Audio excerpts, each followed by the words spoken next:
Hello, everyone, and welcome to Pop Culture Spread, our fun weekly movie and streaming news show with a twist. If you are new to the channel, welcome. My name is Rick. Hit that like and subscribe button. Also, hit that notification bell. We would really appreciate it. Also, remember, you can hear us on audio podcast on Spotify, Apple, Amazon, and where all good podcasts are found. Also, you can check out our merch store. All the links are down below. And joining me on the show, as always, he's the other half of Pop Culture Spread and my good mate, VHS. Jace, how are you, buddy? Good, mate. How are you? How is everyone out there? It's Christmas week. We're in the week of Christmas. We are. And we have a jam-packed show today. We have some big stories, Jace. So it's been a big week, I think. It has, mate. It has. So I reckon let's just get straight into it. Let's talk big news.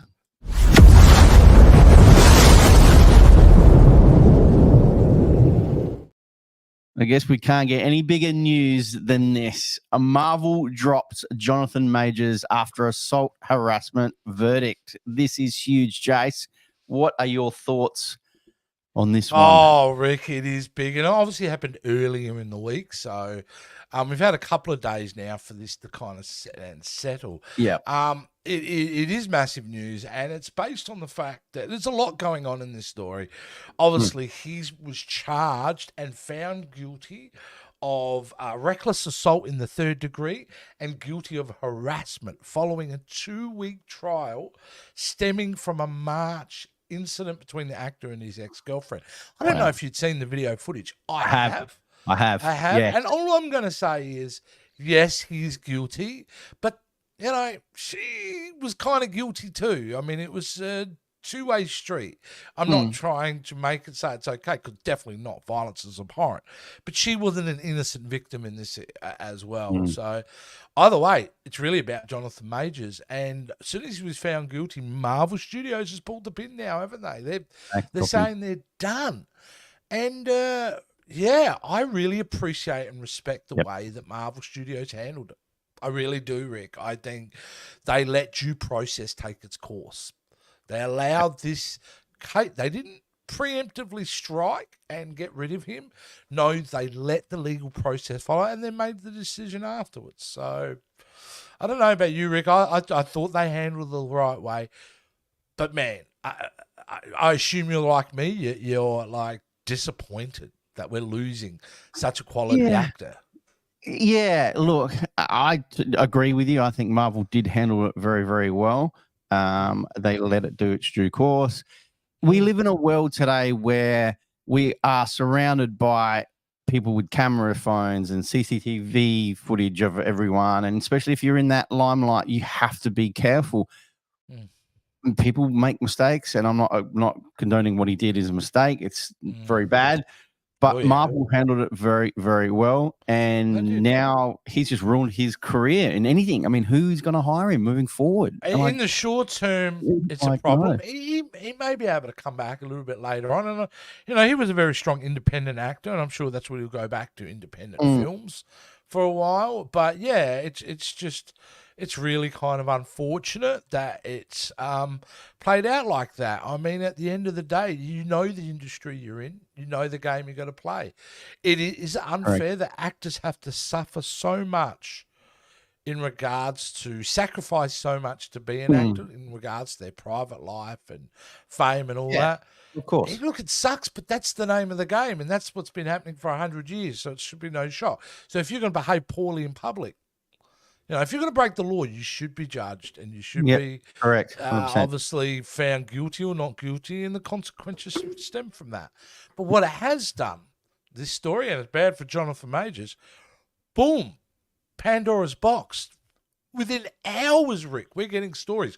Who's going to replace Kane? Yeah. And we've had them out there. And one that I wanted to talk to you about was, and I'll be curious to hear your reaction on it, was Will Smith. No. See, no. And I agree. No, I agree. I don't want to see him in the role. But, man, if you were Will Smith's team, you'd be fighting to get that job, right? Yeah, Because what look, a perfect comeback for him that would be.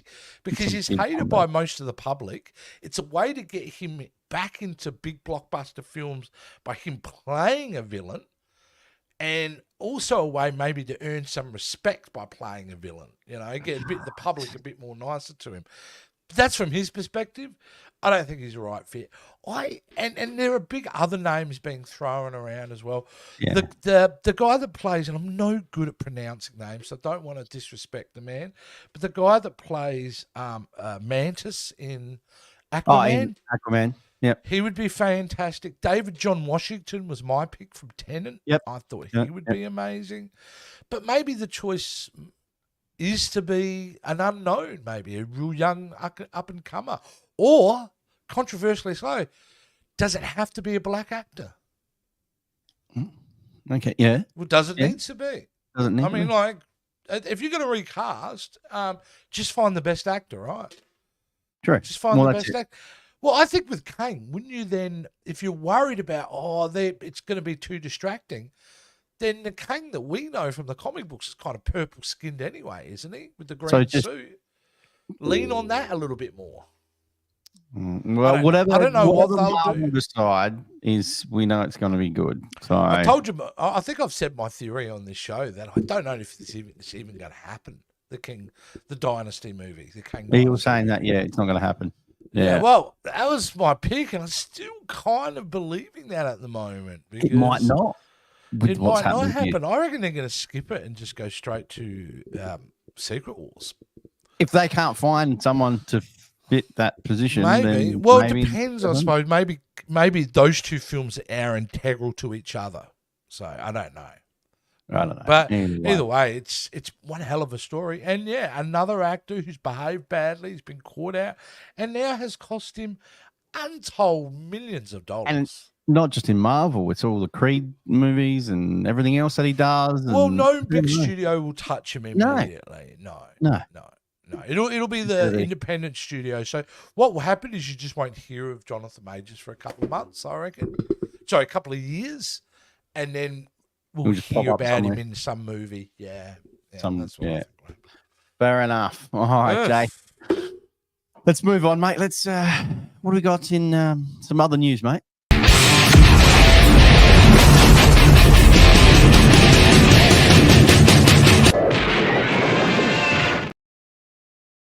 Oh, I don't know about this one, Jace, but further investigations, Steven Spielberg's Bullet remake will widely be entertaining. This is a big call, Jace. I don't know. I'm not a big fan of these remakes. This is a fantastic movie. This is an iconic movie. Everyone loves this movie. Is this going in the right directions? What's happening here with Steven Spielberg? What's he want to do? I don't know why he would want to remake this film, but it certainly piqued my interest because it's going to be. It's been something that him and Bradley Cooper have been talking about for a long time. Yeah. Now Bradley Cooper's just got a movie out at the moment called Maestro that's just dropped on Netflix, which Spielberg actually produced. Yep. So they've got a relationship and they've been trying to work together for years and years and years together on a project that's been well known. They almost worked together on American Sniper, but then Clint Eastwood director. There's been projects throughout it, so it's something they want to work together. No, I don't like the idea of a remake. However, in that scenario, we've got a remake of a very classic film. You know, in those two guys' hands, I'm interested to see what they would do because they're filmmakers. They're both filmmakers. Yeah. Bradley Cooper is a great director. Like he is going to be a phenomenally big director for decades to come. And Spielberg, I don't know if he'd want to. I mean, his remake of West Side Story was very polished and beautiful and had some excellent sequences. And I was like, yeah, but do we really need that remake? Probably not. So it's interesting that he wants to do another remake. Of this, though, this is such an iconic movie. Well, they've never been able to replicate it. No one's ever been able to replicate. This movie is not just about, obviously, in the car chase scene. I think what all iterations that are trying to replicate that miss out on is capturing the sheer power. That scene is 70% audio.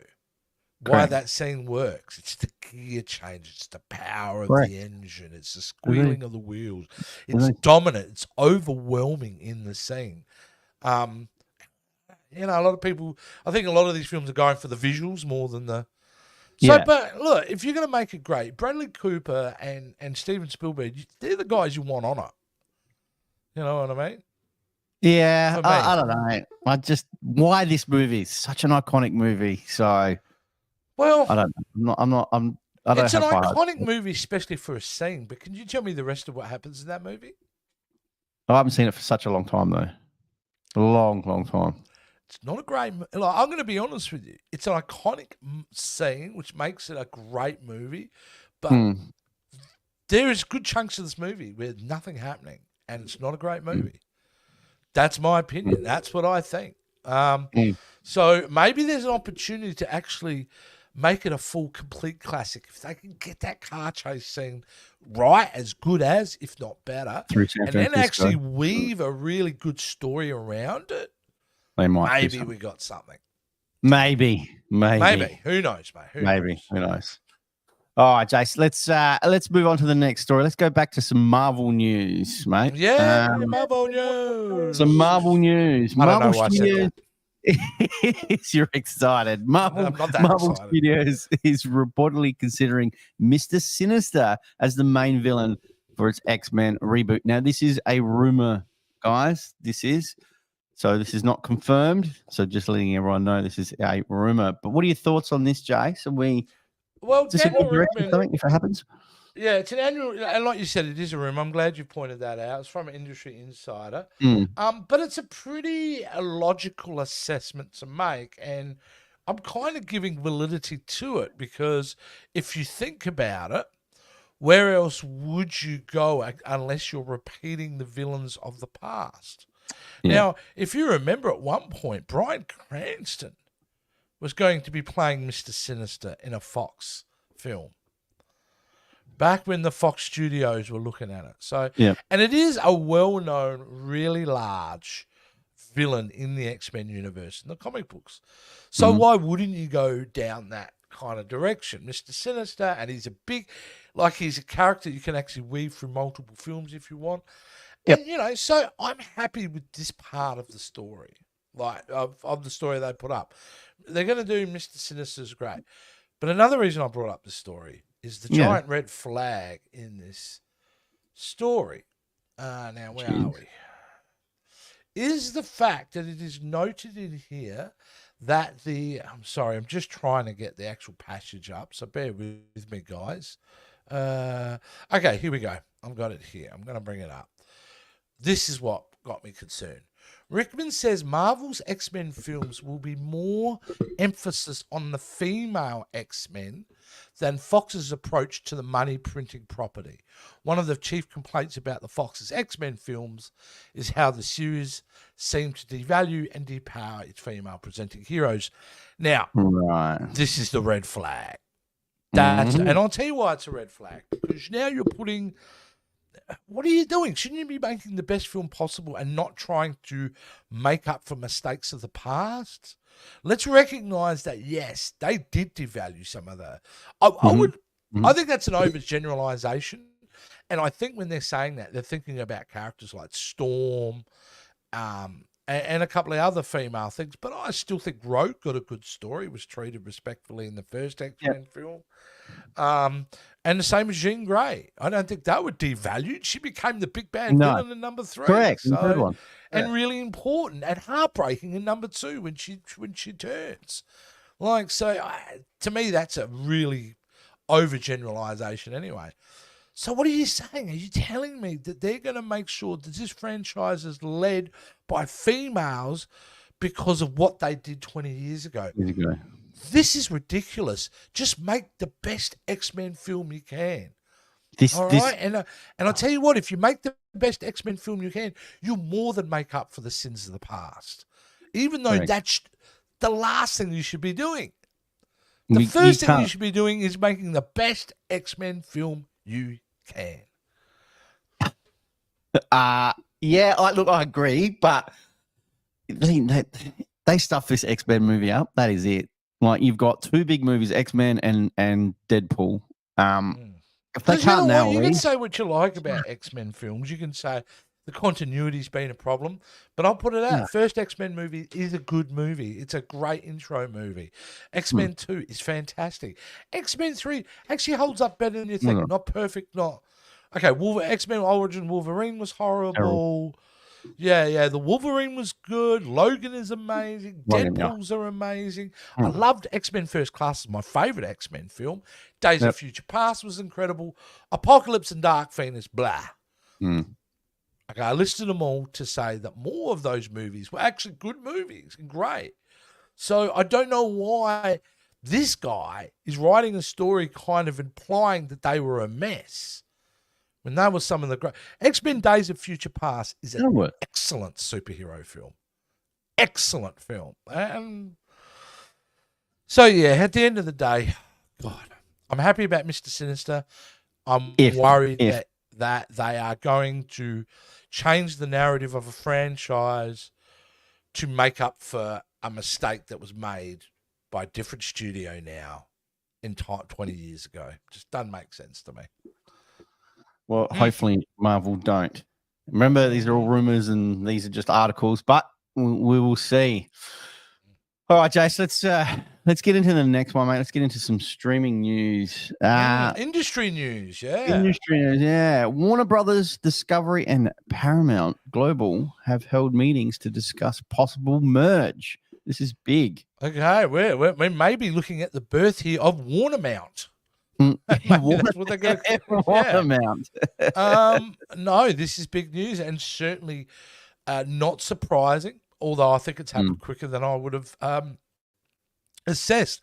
And then, as we've reported on the show, and it's reported everywhere, of course, that these streaming services are losing millions and millions and millions of dollars. They need to do something. You've got to arrest the slide. So one of the strategies clearly is to get a giant studio like Warner Brothers and Paramount to make a deal to be part of one streaming service, whether that's Paramount Plus or whether that's the end of Paramount Plus and the creation of a new, the end of Paramount Plus and Max, and then a new streaming service is born. Who knows? But you've got to do something, don't you? They need to. When you're losing hundreds of millions of dollars, you've got to somehow merge it. And this is what I think will happen is we'll get a couple, I reckon this is the beginning of at least a couple more mergers. And then I think that's what you'll have. You'll have, I reckon, 4 to 5 maximum powerhouse streaming services. They need, we've got too many. There's too many as is now. Merging, there's too many, and you know what you can do? If you get a stronger selection, you can put your prices up justifiably. And what you do is you'll keep people around longer. Because at the moment, really, you're jumping from service to sometimes, like, I don't know about you, but I have streaming services that I haven't clicked on in a couple of months because there's nothing on at that time. Yeah. I'm too lazy to, like, unsubscribe for that 2 months and subscribe back. I just let it keep going. So it'd be better if we don't have that scenario. I think the customer base will be happy and hopefully the studios will make money. But this isn't just going to fix it. The other thing is not only they have to merge, but they can't make as much content anymore. They just can't. Because it's costing them too much. You know, I was watching Percy Jackson and the Olympians dropped on Disney Plus, and I was just watching that last night, first 2 episodes. Now, it was okay. It was okay. I wasn't completely in love with it. But you could see they've spent way too much money on it. And it's a weird thing with the streaming service. You're going, look, clearly this show's probably cost them $150 million. How do they recoup that? How do they really recoup that? You know, they don't really. So, yeah, I think it's certainly. But I think eventually it'll be a good thing. We'll have these powerhouse streaming services.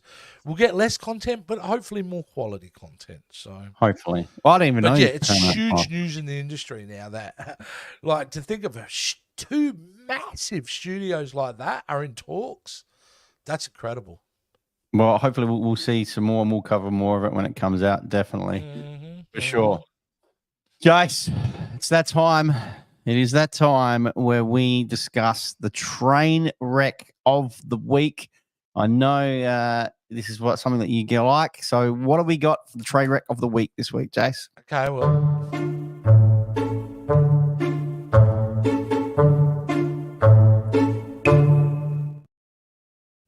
Okay, here we are. Aquaman 2 is the train wreck of the week. And okay, Wow. let me just preface this. I've not seen the movie, so I'm not going to give you my No, judgment neither on have it, nor am I really ragging on anything in the film.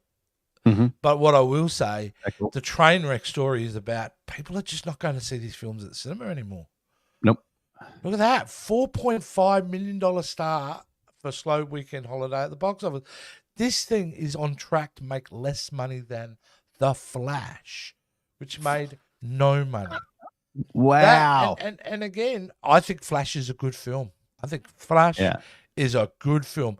I could get over the CGI issues Average, people have. I like The Flash.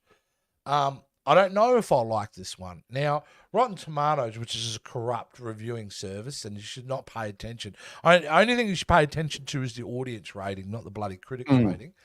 They're giving it 35%, right? Which again, who cares what the critics think? 'Cause it's always wrong.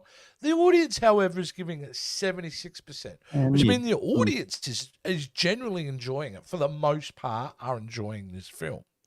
But nobody wants to go to the cinema and see it. And the reason that is, Rick, is the same reason we've been crapping on about so far this year. We've got too much of it at our fingertips now. Yep.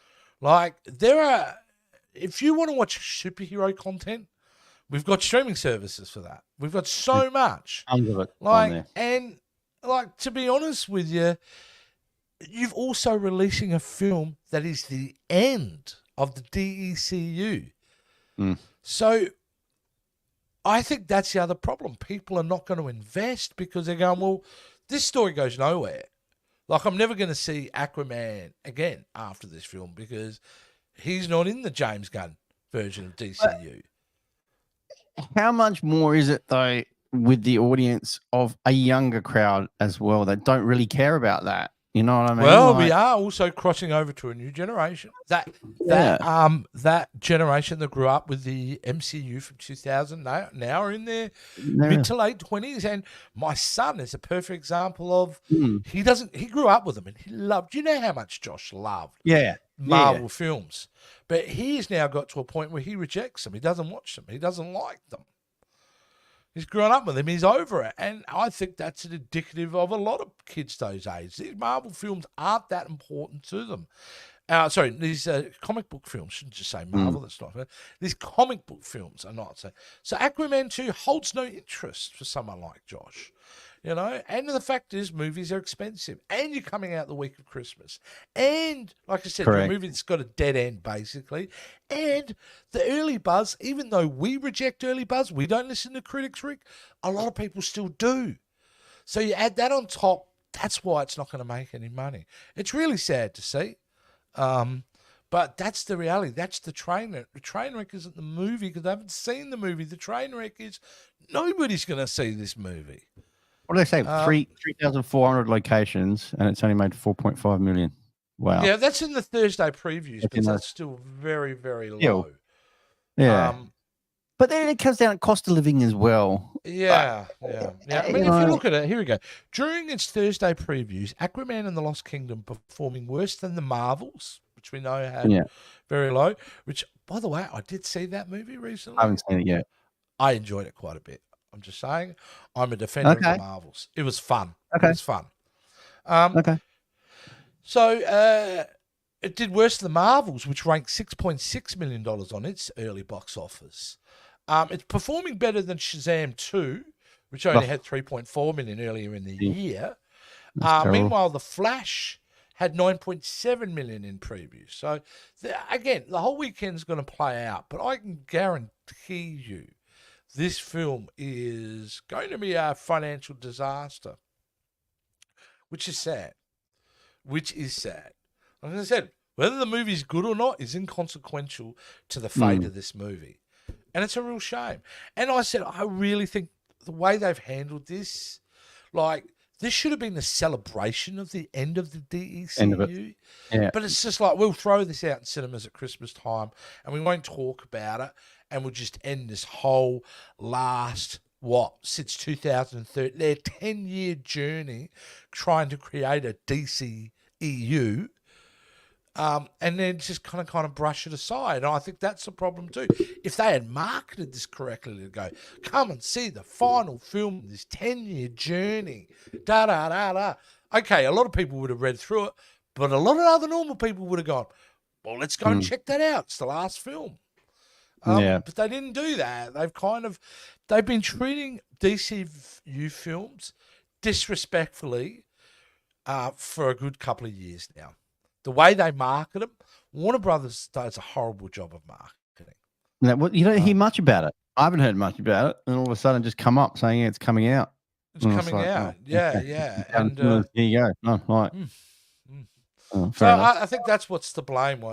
There's a lot to blame for that, and there's a lot again, of Jason Momoa's great. Like, he's good. I like Jason Momoa.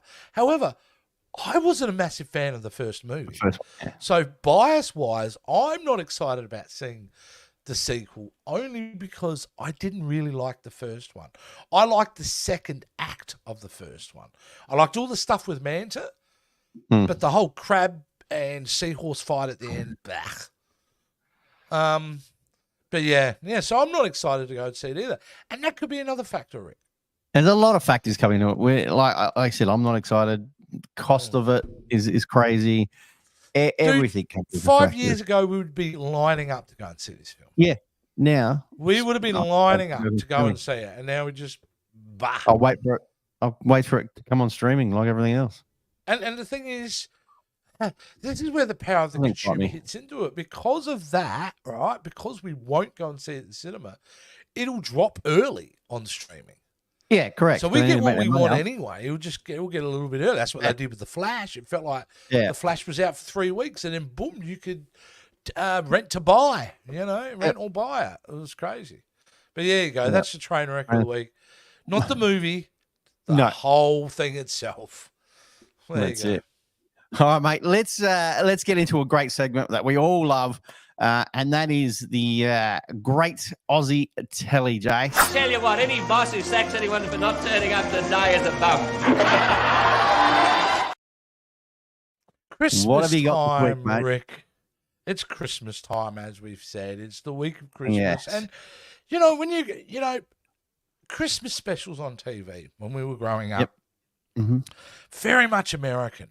You get all the American stuff. Not a lot of Australian stuff because it's set in we have a summer Christmas and we might like going to the beach, having barbecues, all that kind of thing. However, there was a series of a couple of Christmas specials that came out in the late 80s and mid-90s, which I think is worth addressing. And it's one of our favourite little characters who we've spoken about one of our earlier shows, and that is Aggro. No. Did you know Aggro had some Christmas specials? In fact, he did.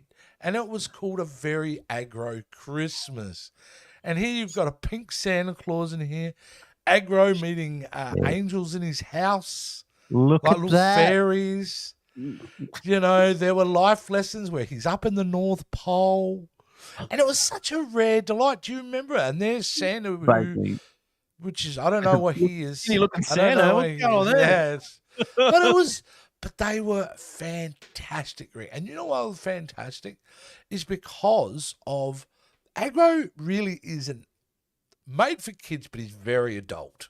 He's very adult. Yeah. And you can imagine, he was like, did you know for 10 years, from 1987 to 1997, he won, like our Oscars here in Australia called Logies. Logie. He won a Logie every year for 10 years. He won a Logie. He's a prophet. Best at children's show. Aggro won it every single year. Wow. Everybody loved Aggro because he kind of represents the Australian bloke. You know what I mean? Yeah. He's got a bit of a mouth on him, but he's a good bloke. And, he did a couple of Christmas specials, and they were weird, and they were crap, and they were awful. But it was Aggro, and it was Christmas time. And again, in Australia, too, you got to remember, when it's around Christmas time, like all the TV shows for the year have finished around November. Mm. So all the stars of all your TV shows and that here in Australia, they're on summer break. Yeah. So we wouldn't generally enough. have a Christmas episode, you know what I mean? Of stuff. I mean, every now and again maybe. But yeah, aggro. A very aggro Christmas. You can find that on YouTube. You can get yourself some eggnog tonight or tomorrow. Watch it for Christmas Sit around Eve. the fire and watch a very aggro Christmas. Oh, I love it, Jace. I love it. So weird. I don't know if they didn't have the rights to the real Santa. I don't know what the pink dude's all about. I don't know what she's looking leaning on the like a sexy fairy. They were weird. They were weird, but they were fun. And God bless Aggro. I hope he's still around. He's still around, Aggro. He still appears occasionally. So he pops up here and there. He pops up here and there. He's the best. But there you go. That was this week's Great Aussie Telly. Awesome. Good trip down memory lane there, Jace. That is it, mate. That's it. With another show wrapped up for the week. It's great, everyone, for joining us. Thank you for joining us. Thanks for watching us. Guys, remember to drop us comments down below. Also, guys, if you want to check me out, I'm on here on this channel doing some trailer reactions and a whole lot more. We've got a whole catalog of everything else. Jace, where can everyone find you? Because you are around. Oh, well, mainly you can find me here, but you can also find me over in the Jason Roy Gaston channel, where I do a few shows with the TikTok sensation Jason Roy Gaston himself. So go check me out on there. Awesome. You can also find me occasionally on Captain's Quadrant, a show that I started and developed, and now the two boys are continuing the mantle and doing a great job. They're on every Thursday night, and you'll see me on there occasionally. Yeah, and then, sorry, go on. What else are you on, Jace? Oh, yeah, sorry. And the last thing is, just because I said I would do it, Joe, go check out Joe, the captain of Captain's Quadrant. He does the Console Room podcast every Tuesday at 8 p.m. where they're talking Doctor Who. The Doctor Who Christmas special is dropping this week. Mm-hmm. So, yeah, go and enjoy that. And that's it. Wonderful. Awesome. All right, guys. We wish everyone a Merry Christmas and a safe New Year and all that. And we will see you guys, obviously, next week. I think it's close to New Year's then. Final episode of the year. For the year. So that would be good. But we'll see everyone then. But thanks, Jace, for joining me on this week's show. And we'll catch everyone next week. Bye for now. Thanks for watching the Pop Culture Spread YouTube channel. Please don't forget to like, subscribe, and ring that notification bell. Also, don't forget to follow us on all our social media platforms. And if you're looking for some quality wear, don't forget to check out our merchandise store available right now.